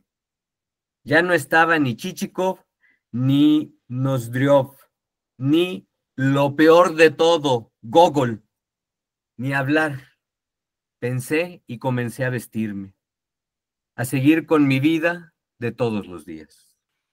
Gracias, Gilberto. Entonces, bueno, estas Las aventuras de Chichikov, se los podemos pasar, es una traducción mía, casi está inédita, porque no sé, ni sé dónde está publicada. Y bueno, va un narrador contando la historia de Chichikov y luego el narrador es protagonista y aquí están estas ironías, ¿no? Y esta sátira, ¿no? Le pida lo que quiera y piensa en pantalones nuevos. en un kilo de azúcar y en un foco de 25 watts, ¿no? Criticando la situación de la Unión Soviética. Lo dice, no, claro, pero no puedo pedir eso, que es individualista, ¿no? Es un pequeño burgués, y pide la obra de Gogol en pasta dura, que claro, la tiene que vender en las librerías de viejo por la situación. Y termina con que todo fue un sueño. Entonces, en ese cuento breve, muy poco conocido, Bulgakov, podemos encontrar esto de lo que hemos venido hablando, ¿no? Y bueno, El maestro Margarita es una novela póstuma, la publica, edita, corrige, escribe su segunda mujer, su mujer, su esposa, y buena parte de la obra de Bulgakov fue inédita, incluida este cuento, por supuesto, por razones que si fuéramos Stalin las entenderíamos. ¿Esa traducción es de usted, profe? Sí. ¿Que leyó el compañero? Ah. Es lo único que he traducido de Bulgakov, pero no me quería quedar con la espinita, y además sobre Gogol, ¿no? Y ahí es uno de los textos que se han quedado en el cajón, al que he querido escribir alguna vez, artículos sobre los intertextos, el humor y esto, pero bueno, en algún momento saldrá. Con lenguaje mexicano, ¿verdad?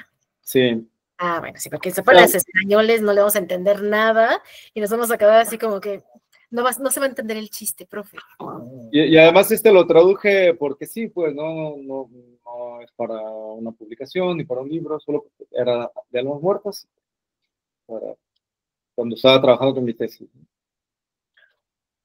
Y bueno, vamos con Arkady Verchenko. Les decía que hay una relación personal con Arkady Verchenko. Yo me fui a vivir a Moscú por ahí del 2001. Estaba estudiando ruso. Después conseguí trabajo como profesor de español en la Universidad Estatal de Humanidades, además de Cervantes. Y a mí el ruso me costó un montón de trabajo. No soy muy bueno para los idiomas y menos para hablarlo. Los leo mejor que lo que los entiendo. Y después de dar la clase como profesor en esta Universidad Estatal de Humanidades, fue su librería y vi un librito que se llamaba La Sirena, Rusalka, de un autor que yo no conocía, que era Arkady Verchenko, y costaba 25 rublos. Los traía en la bolsa y lo compré, y de regreso a casa lo fui leyendo en el metro y le entendí, y entonces pues me gustó. Y me puse a traducirlo como ejercicio para el aprendizaje de la lengua.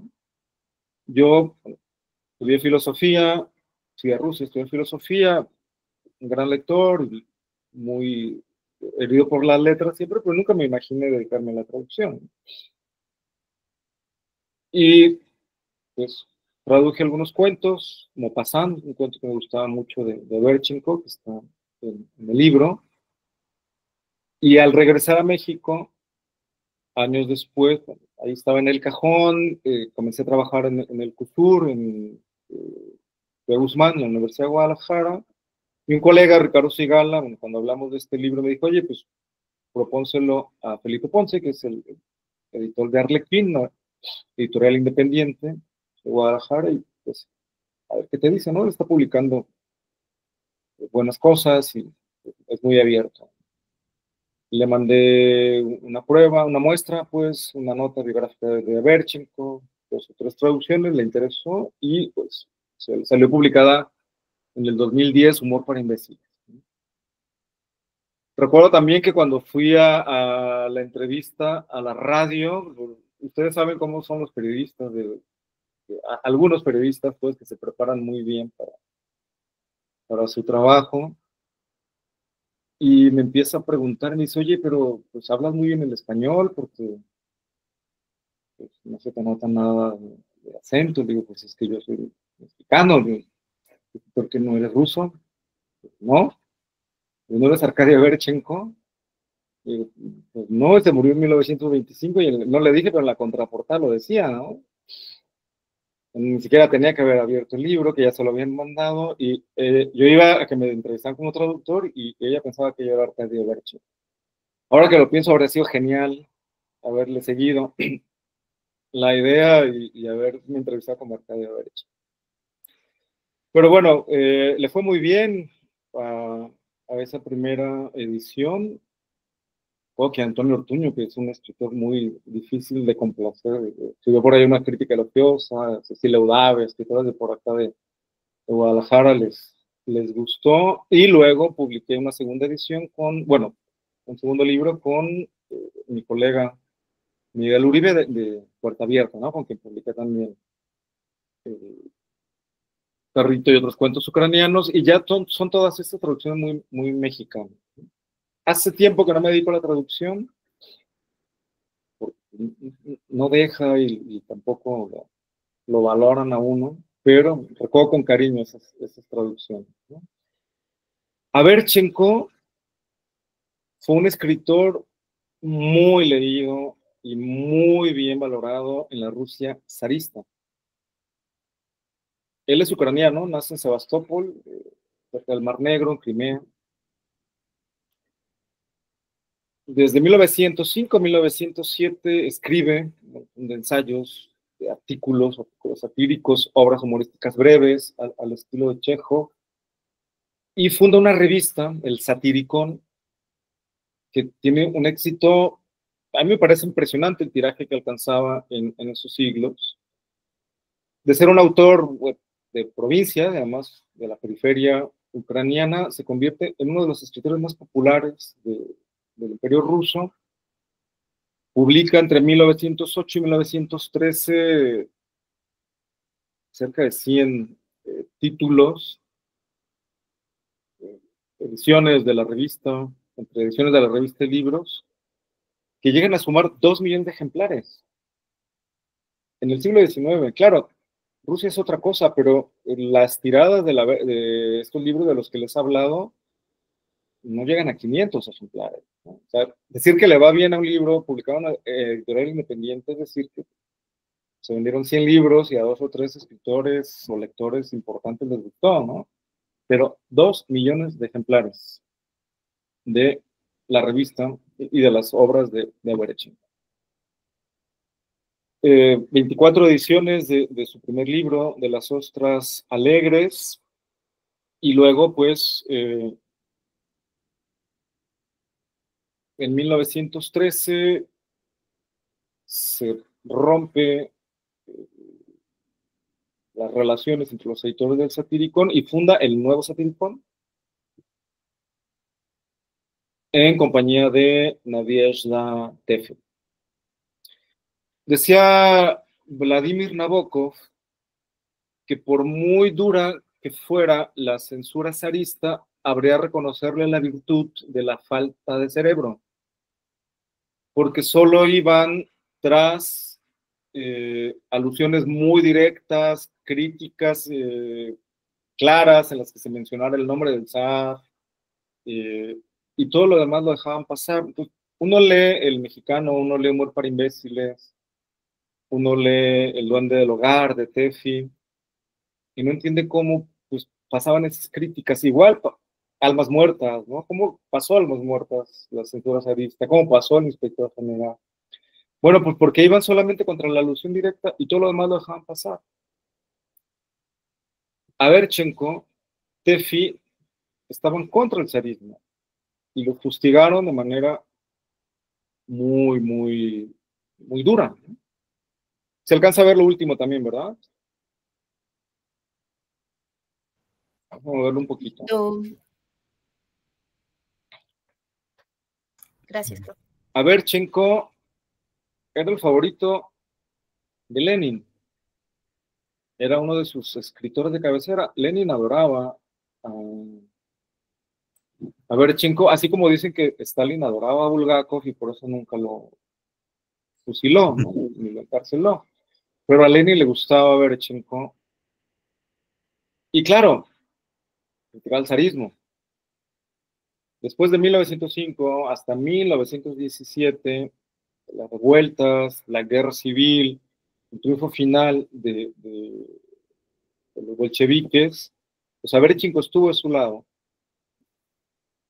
Pero, pues, un escritor con vena satírica, un escritor que sabe ver ese lado ridículo de las cosas, pues no cambia. Y si tú eres satírico en el zarismo, lo seguirás siendo en el socialismo, y tu problema es esa, y Averchenko no cambió. Y a Lenin, claro, no le pareció porque la censura soviética era otra cosa. No era nada más, no puedes hablar de esto, sino tienes que hablar de esto.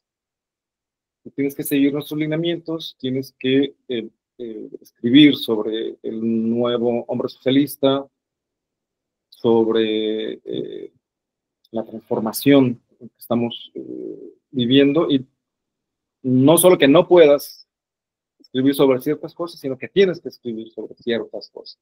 No sé si me explico con esto. Estás con nosotros, estás con... Y entonces Averchenko se tiene que exiliar y va de un lugar a otro en Europa, acaba en Praga, donde muere en el exilio en 1920, en pleno auge de la nueva política económica de Lenin. Pero no era un autor para nada de derechas, ¿no? Ni era contrario a la revolución, pero pues su espíritu no encajó, porque él hacía lo que sabía hacer. Lo mismo le sucede a Nadezhda Tefi.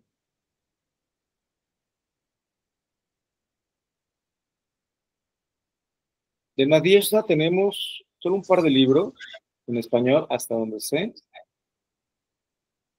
Uno de ellos, bueno, está en esta portada, el otro lo tengo aquí, El Duende del Hogar, de Editorial Nievsky, una editorial que ya no existe, una editorial española que se dedicó a traducir, a publicar textos de escritores rusos, tiene una gran colección.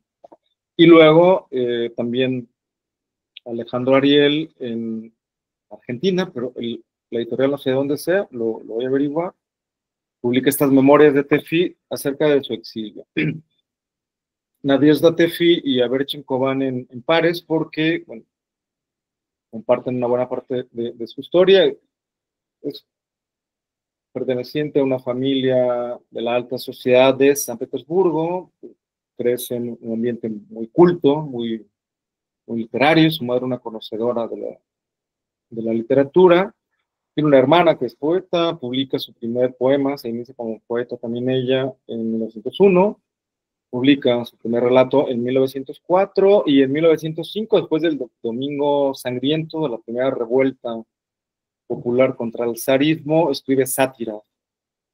Y años después se integra al Satiricón, contra el zarismo, a favor del cambio, a favor de la revolución socialista, pero pues cuando es prohibida su obra, bueno, la revista, conoce la censura soviética, pues también se desencanta de los bolcheviques y vive en el exilio, al igual que Arkady Averchenko.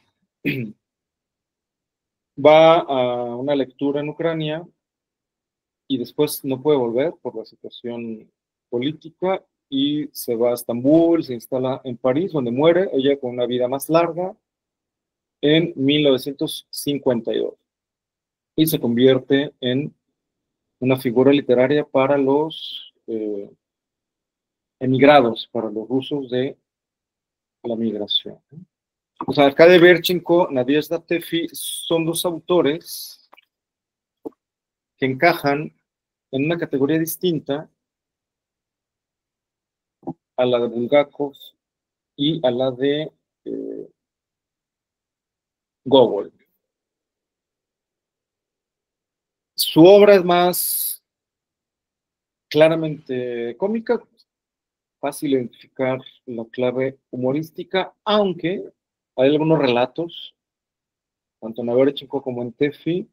Bueno, en todos ellos hay algo de crítica, muy directa o muy velada, y hay algunos textos, como un cuento de Navidad, que me gusta mucho, de Arkady Averchenko, que es mucho más oscuro.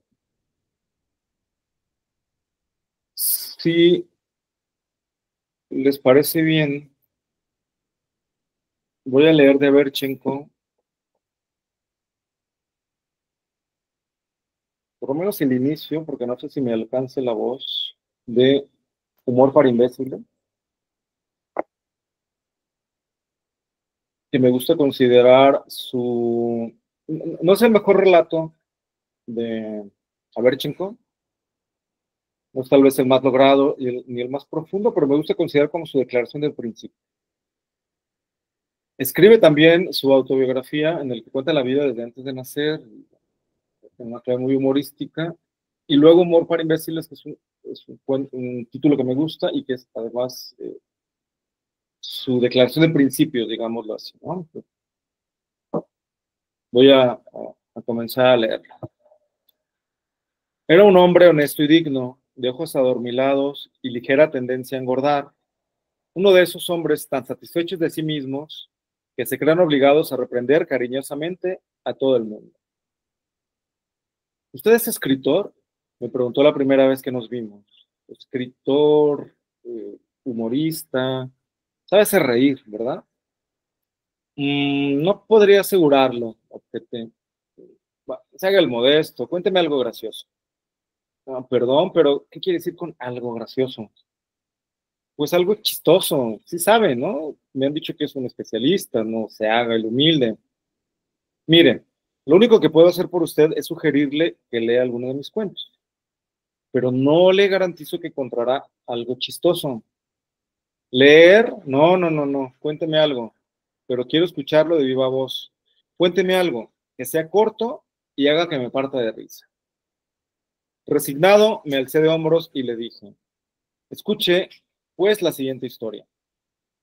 Una madre manda a su hijo pequeño a la taberna en busca del borracho de su padre. Después de un buen rato, el pequeño regresa solo, sin papá. La madre pregunta, ¿dónde está tu padre? En la taberna, con espuma en la boca, contesta el pequeño. ¿Curioso? No, pidiendo otro tarro de cerveza. No puedo decir que esta historia graciosa sea muy buena, pero esperaba por lo menos un poco de atención. Mi nuevo amigo podría, por ejemplo,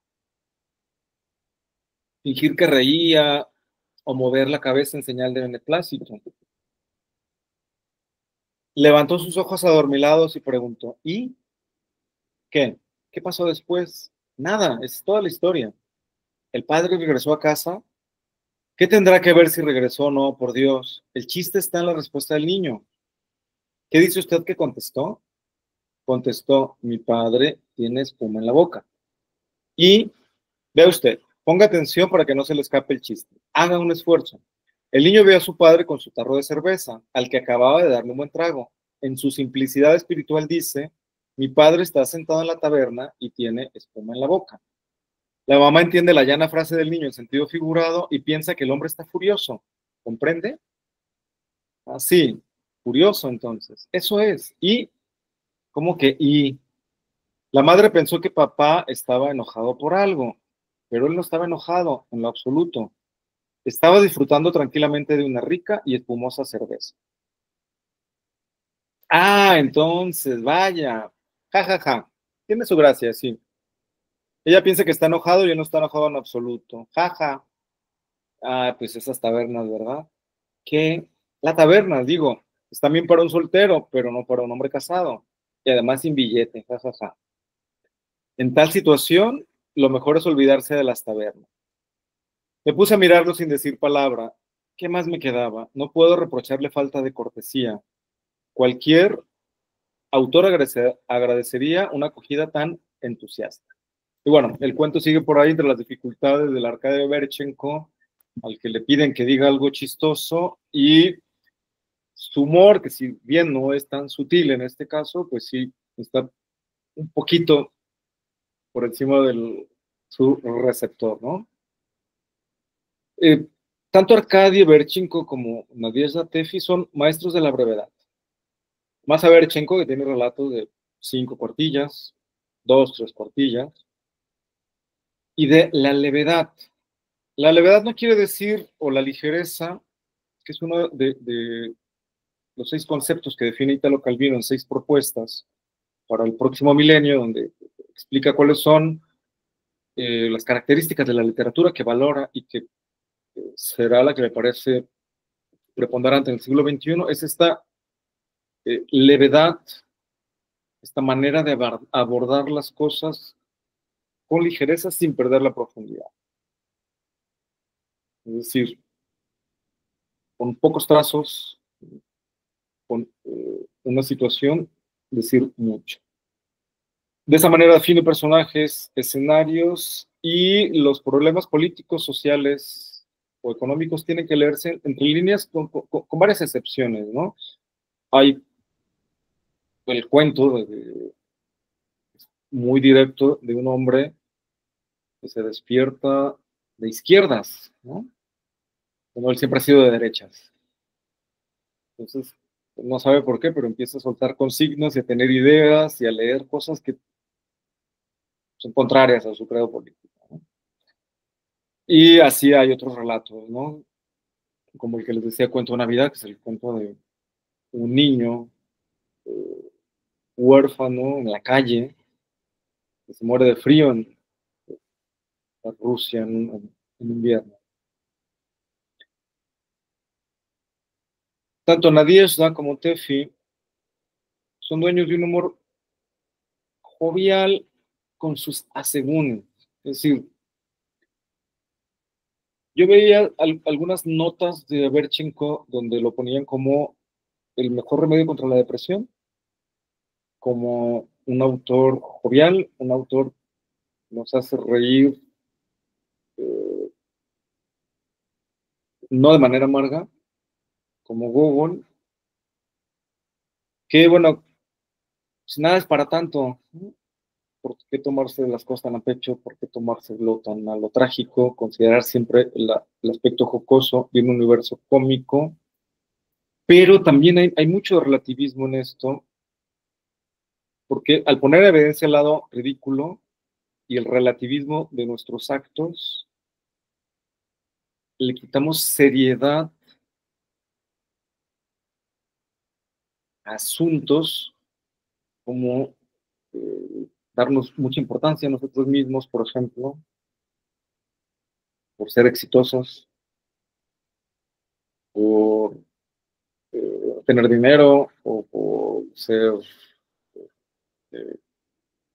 catedráticos o famosos, ¿no? O políticos o revolucionarios. Es decir, cuando alguien se burla de nosotros, nos descoloca, ¿no? Si nos sentimos que nadie nos merece porque ganamos un montón de dinero o porque terminamos nuestro doctorado, recibimos un premio, ¿no? Relativizarlo y mostrar el lado jocoso, pues, mueve, ¿no? Es subversivo, ¿no? O sea, a la dictadura no le gusta eso, porque las peores cosas se hacen de modo muy serio, ¿no? Cuando alguien mata a otro por una consigna ideológica o por una idea política o religiosa, pues lo hace de modo muy serio, ¿no? Es el relativismo de Averchenko y de Tefi que se pone del lado de los perdedores. Y ese es el humor que me gusta también. Es decir, cuando uno se burla de alguien, hacia arriba, me parece una actitud loable. Uno relativiza hacia arriba, es decir, estamos en una posición y nos burlamos del poder, y nos burlamos de los otros que nos sobrepasan. Si nos burlamos de los que están abajo, me parece que no hay humor subversivo. Lo subversivo del humor está en hacer mofa de los poderosos y de los que se creen que no los merece nadie y de estas ideas, ¿no? Entonces, burlarse hacia abajo me parece que no es el humor que busco, el que me gusta, y tampoco es nunca el humor de los grandes escritores. Entonces este relativismo siempre va hacia arriba, ¿no? Y aunque rechazan esa mirada directa, no rechazan la realidad, es decir, cuentan las cosas entre líneas, lo cuentan de manera graciosa, pero dejan este fondo reflexivo. Y bueno, hay cuentos de Abercheco que podemos decir que son misóginos, pero luego vemos otros en los que los imbéciles son los hombres, entonces decimos, bueno, es que agarran parejo y resulta que pues todos somos un poco tontos, un poco estúpidos por naturaleza y no queda más que reírnos de nosotros mismos y no tomarnos tan en serio, ¿no? Y me parece que es una de las características de la obra de estos dos escritores. Hace un momento comentabas, Thalía, de el humor que no es hacer por reír, que es lo que va criticando este cuento que empecé a leer. No son autores de humor, Nadezhda Tefi y Arcadio Berechenko, por hacer reír, que tampoco tendría nada de malo, buena falta que hace, sino que al mostrar este relativismo se vuelven subversivos. Y lo primero que prohíbe una dictadura es el humor que va contra ella. El poder, la dictadura suele ser muy seria y no suele soportar que lo relativicen, porque claro, ellos son la verdad, ellos son el camino, y entonces la risa popular, o la risa que viene desde abajo, les resulta muy peligrosa. Y esto de la risa popular, como fuerza transformadora, que es también crítica social y que es renovación vital, tanto para uno, individualmente, persona, ¿no?, que necesita, bueno, llorar, una catarsis, lo trágico, pero también de lo cómico, también necesitamos reír, ¿no?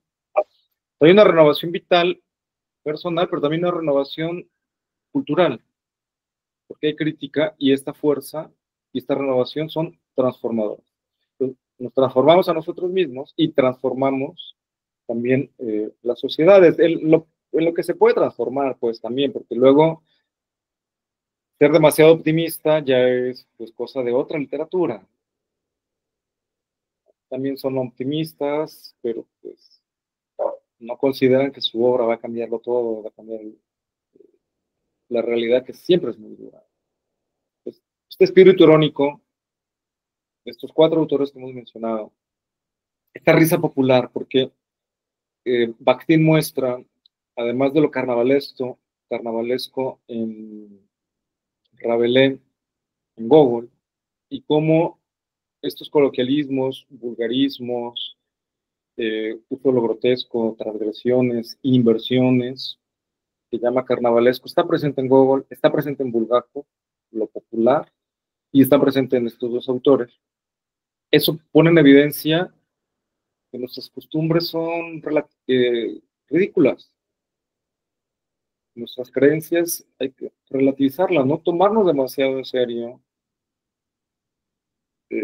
una idea moral, ni tomarnos demasiado en serio una idea política, con perdón de Tolstoy. ¿Y por qué resulta tan subversiva? ¿Por qué resulta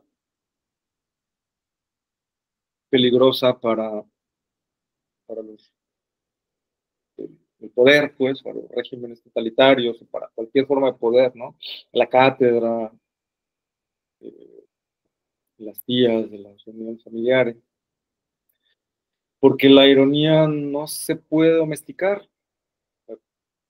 Si todo es relativo, si la frontera es ambigua, pues, ¿cómo nos sentimos seguros de lo que somos, ¿no? Y es también una actitud necesaria a veces. Sí, que se convierta en vicio, porque también si uno está dudando de uno mismo siempre, no llega a nada, pero pues relativizar un poco las cosas, no sentirnos tan seguros de estar en el lugar correcto, no sentir que nuestras costumbres son las únicas, nuestras creencias las mejores, porque pues, no es para tanto, ¿no? Y esto es lo que nos puede dar el humor, es lo que nos puede dar la lectura de autores como los que he mencionado y muchos otros más que han salido aquí, ¿no? En la literatura rusa, mexicana y en cualquier tradición podemos encontrar estos autores. Bueno, pues abrimos un espacio, si lo desean, para alguna pregunta, algún comentario y dejar la puerta abierta para todo lo que puede venir, ¿no? Ya sea de mi parte o de algunos colegas que puedan colaborar con nosotros en charlas. ¿Sí, Gilberto? Ahorita con lo que estabas diciendo, Alfredo, me acordé de una frase que, si no me fallas, de la Ilustración, nada más ya no me acuerdo exactamente quién fue el que la dijo, que decía, no confundir las leyes de mi aldea por leyes universales. Así es.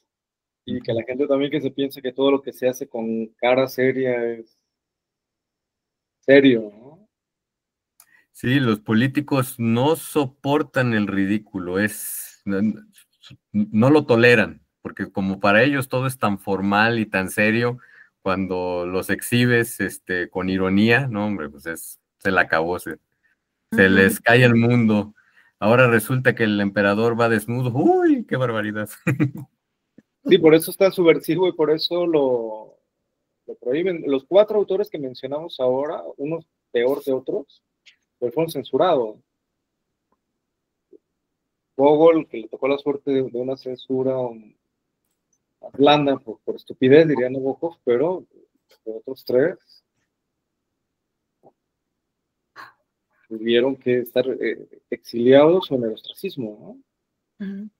Bien. Profe, pasa un poquito, ay, perdón que interrumpa, pasa un poquito también con el tema, por ejemplo, de los que tiran los cartonazos, ¿no? Que se conoce mucho en periodismo. O sea, con una imagen ridiculizada del político, te dice 1000 cosas, ¿no? Y casi siempre, pues, los cartonazos son eso, y ahí tienen a ustedes allá ahí al Gis y al Trino, ¿no? Allá en las tierras de Guadalajara, que solamente con poner la cara del Fox, por ejemplo, me acuerdo, ¿no? De los presidentes, y se armaba de verdad era escandaloso, y todo el mundo esperaba el cartón de Magú, me acuerdo, en las publicaciones de La Jornada. Ay, creo que ya dije mi edad. Bueno, ya me quemé. Los cartonazos eran esperados porque decías, ahora a ver qué de tonto que pasó en la semana, cómo lo van a retratar, ¿no?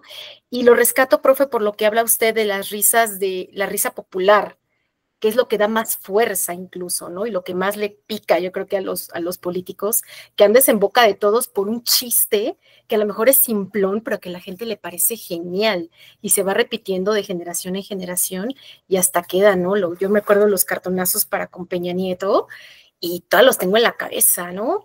Y la imagen de ese político quedó por eso, porque alguien tuvo la idea de contar un cuento genial, de una historia cortita, como el que nos contó ahorita, o un cartonazo, y es lo que hace la diferencia, ¿no? Y a lo mejor a las personas nos llega más fácil a través de una ironía, de un sarcasmo, que leerte un entero artículo escrito por los grandes letras mexicanas, ¿no? O de cualquier otro país, pues. Entonces, yo sí veo esto de que la literatura rusa nos deja esto, de la sátira, del sarcasmo, como una enseñanza bien profunda de lo que es la cultura política también, ¿no?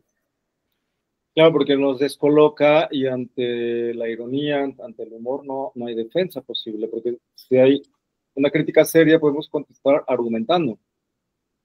Si hay una burla, no hay manera, ¿no? Y la gente se acuerda y lo recuerda y echa el chiste y se siguen riendo de la misma. Y dices, güey, ya por favor, o sea, que se acabe ya. Y fue algo inocente, ¿no? Como usted dice, la ironía no se puede domesticar, pues no. Y más como somos los mexicanos, ¿verdad? Y los rusos. Ah, bueno.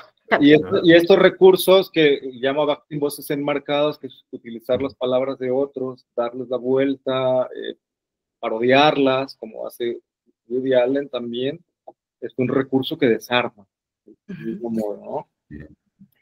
Y bueno, Gis y Trino, además de la crítica política, tenían otra, la chora interminable, que era de un absurdo delicioso. Me fascinaba, yo compraba el chamuco por ellos.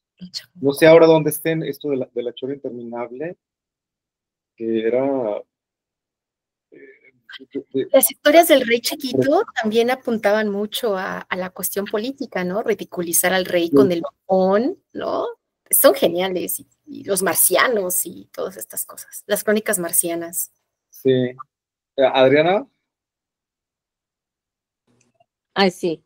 Yo nada más quería preguntarte, creo que ya lo dijiste, ¿el humor de los rusos se parece al de los mexicanos? Porque nosotros a veces creo que exageramos en satirizar, en ironizar, en burlarnos, somos tremendos y aparte es colectivo, como que nos ponemos de acuerdo y nos gusta de verdad burlarnos al grado de lastimar. Entonces no sé qué tan irónicos, satíricos, burlones sean los rusos en comparación con los mexicanos. En literatura, y por lo poco de lo que puedo hablar de la sociedad rusa, compartimos una realidad con Rusia y otros pueblos que no sufridos, digamos, y esa misma reacción, ¿no? Por medio del humor. Me parece que el humor mexicano, pues, puede ser, sobre todo socialmente, la charla con personas, más escandaloso, más de voz alta, el doble sentido, que es muy mexicano, y el de los rusos es la crítica en un tono un poco más amargo. Es un poco más festivo, pero aquí me estoy saliendo un poco de la literatura, ¿no?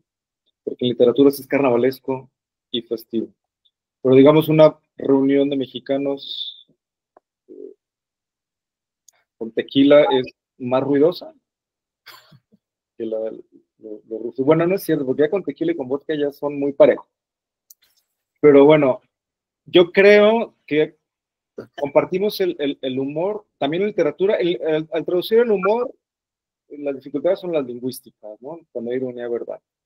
Pero la situación y la forma de reaccionar cuando no te queda de otra, porque son sociedades que pues, han tenido sus problemas y que han sufrido, la respuesta desde el humor es muy parecida, es similar, es decir, los dos tradiciones literarias y los dos pueblos nos defendemos como podemos y a veces no nos queda más que con el humor. Y en literatura me parece que lo comprendemos muy bien, con excepción de lo que sea muy lingüístico, y ahí sería ya para el traductor encontrar algún equivalente. Pero me parece que sí Gracias. compartimos más cosas de lo que pensamos. Gracias. Somos pueblos más cercanos al ruso que al alemán o al inglés, por ejemplo. Sí, creo que sí. Sí. Profesor, y en cuanto al humor más moderno, más contemporáneo, no conozco muchos autores, pero ¿usted cree que siguen teniendo esta misma línea? Digo, ya no hablan del zar, ya no van a hablar de estas cosas tan de la época de anterior, pero ahora, ¿como en qué se centrarían ahora, profe? Si usted conoce algo de contemporáneo. ¿A dónde lo han orientado? Vladimir Sorokin es Gogol, Bulgakov, satírico, político durísimo, y otra la vimos en el curso Ana Starabinets. Ana Starabinets y Petrushevskaya también, ¿no? Y Vladimir Sorokin. Sí, es un humor ahora más ácido, más amargo, más posmo, ¿no? Más postmoderno, pero se conserva esta tradición. Y bueno, Starabinets la veríamos también en el curso de mujeres, y de Sorokin habrá que preparar algo también porque es un autor que vale la pena. Gracias. Difícil, raro, excéntrico, pero un autor que vale la pena leer. Bueno, pues si no queda algo en el tintero, nos despedimos de momento. Estén atentos ahí en las redes y ya les contaremos qué sigue. tuvimos algunos días difíciles, cierre de curso en la universidad, tardamos más de lo que queríamos para iniciar, pero lo importante es continuar. Bueno, pues un gusto verlos y hasta pronto. Gracias, Alfredo. Hasta luego a todos. Muchas gracias.